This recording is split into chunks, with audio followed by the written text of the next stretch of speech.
వ్రతాలు నిత్య పూజ విధానంలో ముఖ్యమైనవే. భగవంతుణ్ణి త్వరగా ప్రసన్నం చేసుకోవడానికి అగ్ని సంబంధమైన కార్యాలు చేపట్టాలి. అగ్ని సంబంధమైన కార్యాల్లో ముఖ్యమైనది హోమం. ఇది శక్తివంతమైన శుద్ధి కర్మ.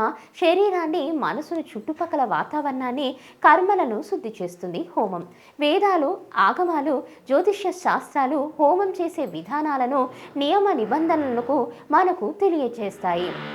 శాస్త్రోక్తంగా నిర్వహించే హోమం తప్పకుండా మంచి ఫలితాలను ఇస్తుంది. హోమం చేయాలి అనుకున్నప్పుడు మొదట సరైన సమయాన్ని ఎంచుకోవాలి. సమయంతో పాటు తిథులు కూడా ముఖ్యమైనవే. చేస్తున్న హోమాన్ని అనుసరించి పౌర్ణమి, అమావాస్య రోజులు, తృతీయ, పంచమి, నవమి, ఏకాదశి తిథులను ఎంచుకోవాలి. హోమం చేయడానికి అత్యుత్తమైన కాలం బ్రహ్మ ముహూర్తం, అంటే ఉదయం 4 గంటల నుంచి 6 గంటల సమయాన్ని హోమం చేయడానికి వినియోగించుకోవాలి.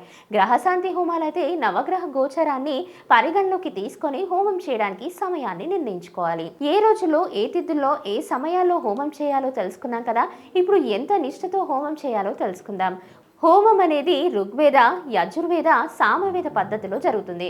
నిష్ఠగా వేద మంత్రాలను పఠించాలి. ప్రతి మంత్రం చివరి హుతం పలకాలి. హుతం అంటే మన వాడుక భాషల్లో స్వాహ అని అర్థం. సంకల్పం, మంత్రోచ్చారణ, ఆవాహన తప్పకుండా చేయాలి.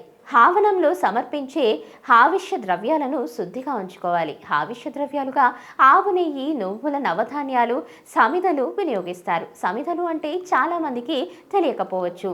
పలస, మధుక, అశ్వత్థ వృక్షాల నుంచి సేకరించిన చిన్న చిన్న పుల్లలను సమిధలు అంటాం. వీటితో పాటుగా పంచగవ్యం, వెన్నె, తేనె, దర్భాలు, గంధం, పుష్పాలను హోమం జరిగే సమయంలో వినియోగిస్తాం.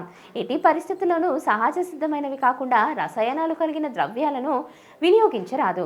పొరపాటున రసాయనాలు కలిసిన ద్రవ్యాలను వినియోగిస్తే హోమం ఫలితం వ్యతిరేకంగా ఉంటుంది. హోమం చేసిన వారు తీవ్రమైన ఇబ్బందులు ఎదుర్కోవాల్సి వస్తుంది. పవిత్రమైన కార్యాలు సహజ సిద్ధంగా లభించే వాటితోనే చేయాలని శాస్త్రాలు చెప్తున్నాయి. హోమానికి ముందు, హోమం జరుగుతున్న సమయంలో, హోమం తర్వాత కూడా కొన్ని నియమాలను పాటించాలి. హోమం ముందు కేవలం లఘుభోజనం మాత్రమే చేయాలి. లఘుభోజనం అంటే అల్పాహారం మాత్రమే తీసుకోవాలి. ఇంకా నిష్ఠగా కార్యక్రమాన్ని చేయాలి అనుకుంటే ఉపవాసం ఉండటం మంచిది. హోమం చేసే సమయంలో కేవలం మంత్రాలపై మాత్రమే దృష్టి సారించాలి. అనవసరపు మాటలు మాట్లాడకూడదు. హోమం తర్వాత పూర్ణాహుతి, ప్రత్యక్ష నైవేద్యం, తీర్థప్రసాదాలను పవిత్రంగా పంచిపెట్టాలి. హోమం చేయడం ఎంత ముఖ్యమో హోమం జరిగే ప్రదేశం, హోమగుండాల ఏర్పాటు కూడా అంతే ముఖ్యం. హోమగుండం ఉత్తర తూర్పు కోణంలో ఉండాలి. ఎవరైతే హోమం చేస్తున్నారో వారిని కర్త అని పిలుస్తారు. కర్త ఎప్పుడు తూర్పు ముఖంగా కూర్చోవాలి. అగ్నిని తల్లిగా భావించి శ్రద్ధగా హవనం చేయాలి. హోమంలో మంత్రాలను నిష్ఠతో పఠిస్తే దేవుని కృప సులభంగా లభిస్తుంది. నిష్కమ హోమంతో పాపపుణ్య సంచయాలు తొలగిపోతాయి. గురువు మార్గదర్శకత్వంలో హోమం చేస్తే ఫలితాలు ఖచ్చితంగా వస్తాయని శాస్త్రాలు చెప్తున్నాయి. హోమం చేయడం వలన శాంతి లభిస్తుంది. ఏ పని చేయడానికైనా ధైర్యం వస్తుంది. చేపట్టిన పని చిత్తశుద్ధితో చేస్తాం. గ్రహదోషాలు తొలగిపోతాయి. ఏవైనా వ్యాధులు ఉన్నా ఉపశమనం లభిస్తుంది. కర్త సంపద వృద్ధి చెందుతుంది.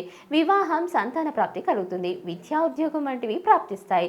సుదర్శన హోమం చేయడం వలన దుష్టబాధలు, శత్రు సంకట నివారణ జరుగుతుంది. ధనం భాగ్యం కోసం శ్రీ మహాలక్ష్మి హోమం చేస్తారు. శక్తి ఏ పనిలోనైనా విజయం సాధించాలంటే నవరాత్రి దుర్గా హోమం చేయాలి. ఆరోగ్య సిద్ధి కోసం ధన్వంతరి హోమం, నాగదోష నివారణ కోసం సర్పశాంతి హోమం చేయాలని పండితులు చెప్తున్నారు. ఎవరైతే ఈ హోమాలను నిష్ఠతో, నియమ నిబంధనలతో చేస్తారో వారికి భగవంతుడు తప్పకుండా వశమవుతాడు. Please subscribe to the channel and download the Politicos app from the links in the description.